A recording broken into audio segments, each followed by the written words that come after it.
Hi everyone. Today we're going to talk about I have no idea. Probably something about witchcraft, I imagine. Now, lately I was featured in a blog post by Mat Auryn, who writes the blog For Puck's Sake on Patheos.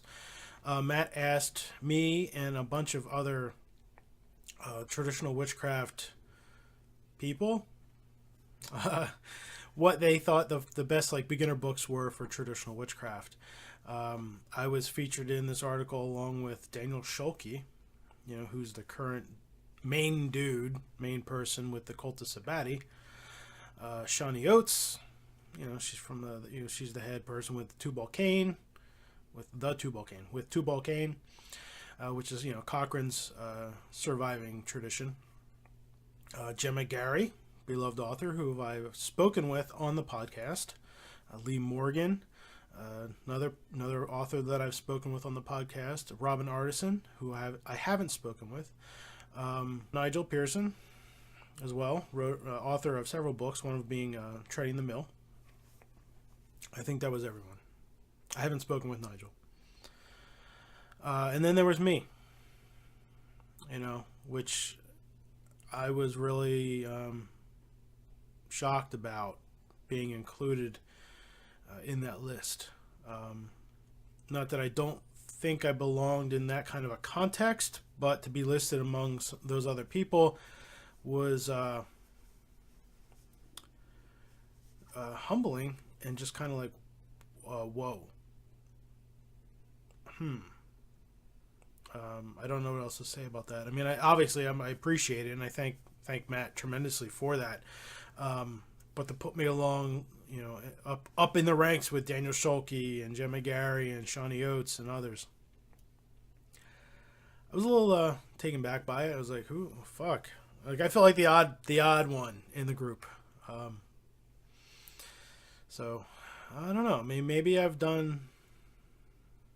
obviously made my mark, at least as far as Matt's concerned, in regards to traditional witchcraft, which is makes me want to step up my game, honestly.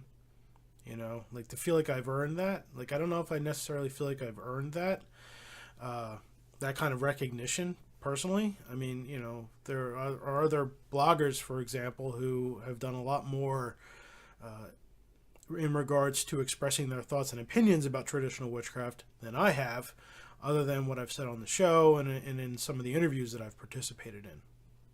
Still don't know how to take that. I don't feel like that gives me some kind of witchcraft points. I know there's no such thing as witchcraft points unless you're playing a role-playing game, maybe. But witch cred or what have you. It was a little.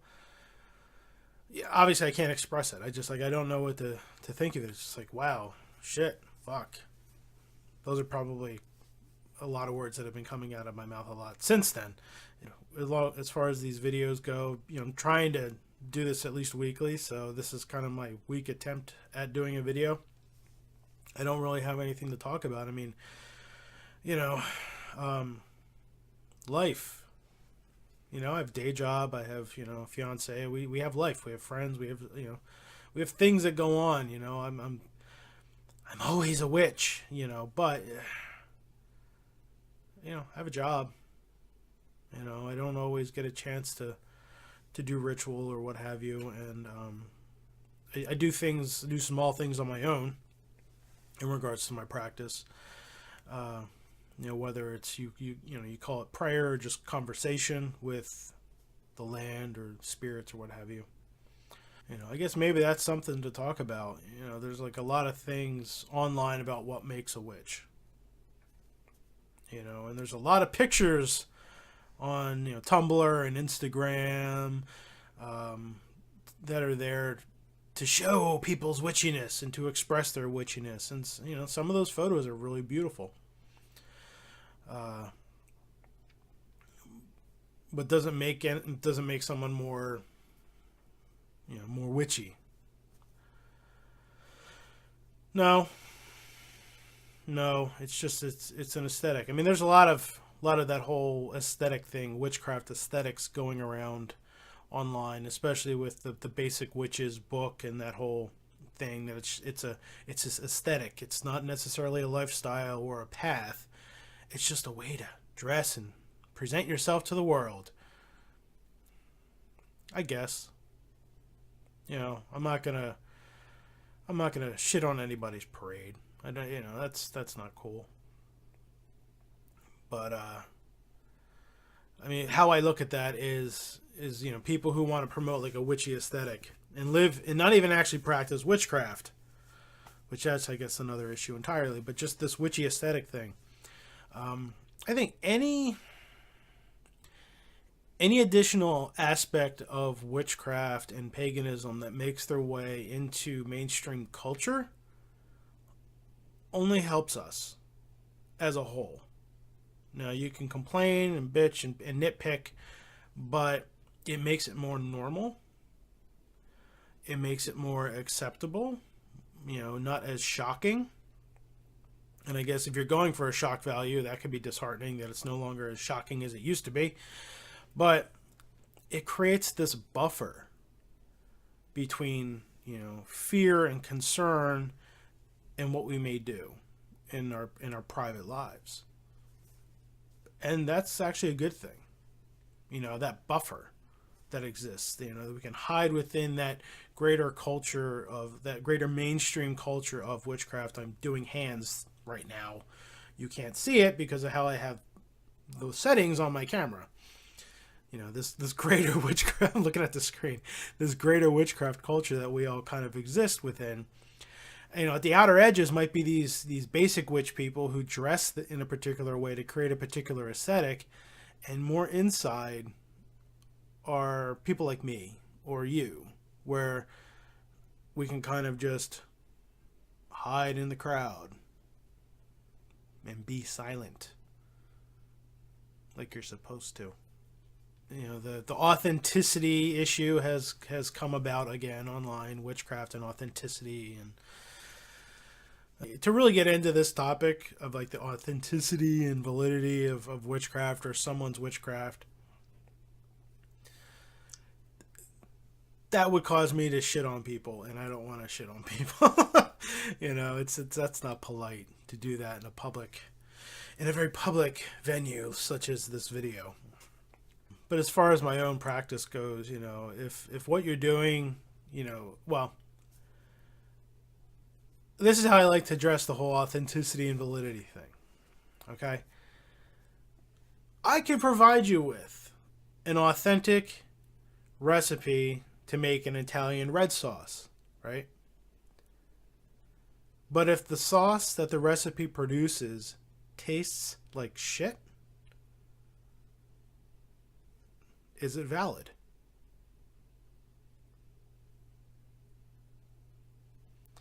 It may be a recipe from, a couple hundred years back, but if it's useless, is it worth anything? And that's how I like to approach the authenticity versus validity thing. Authenticity is great, providing it's also valid, providing it's also useful. And useful. That's the word for it, really. And if you're realizing that something you're doing isn't authentic, well, then it's entirely up to you whether it's useful or not. In my opinion, you can't say you're trying to pursue an authentic path of witchcraft, specifically authentic path of witchcraft, to the best of your ability, okay, while still practicing things that have been proven to be non-authentic. So if you're pursuing an authentic path, why would you have things in your path that are not authentic? Those are ifs, qualifiers. It's an idiotic statement, okay? Now, but if something is useful and something is valid and it produces the results that you need, then fine, right? It's maybe not my thing. It's not something I'm interested in. but what have you. Things that I've been seeing online, and more of the same nonsense of who came first and who's better than who, and can't we all get along kind of shit. I mean, most of this stuff is just pretty much just childish. A way of saving face or trying to maintain one's legitimacy, or the group that they represent, their legitimacy. And the thing is when I see these types of arguments happening online, people struggling for legitimacy, or people feeling extremely defensive about what they're doing, when it really wasn't something that was called out. I'm being very vague here. I'm trying to not point fingers, trying to not mention names, so bear with me. But if you haven't been really called out, but your hackles get all, stand up on the back of your neck, and you get all kind of, and you take to the keyboard, and you feel the need to argue with somebody online when there was no fight brewing, obviously you feel threatened. Obviously you secretly know there's a problem, and that you're just not admitting it to yourself. To just immediately rise to the defense when it wasn't called for, you're just not acknowledging what's really happening.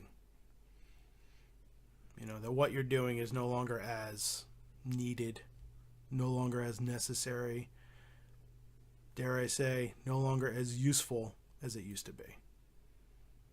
Now, I prefer, like I was saying, I do prefer, or try to, I'm interested in authenticity. It's why not, right? I mean, that was kind of one of the things. I mean, there was a list of things that caused me to move away from the Gardnerian coven I was in. I'm not going to go into it. Just there's a lot of reasons. Because I know some of them probably are going to watch this because they stalk me. But it is what it is, right?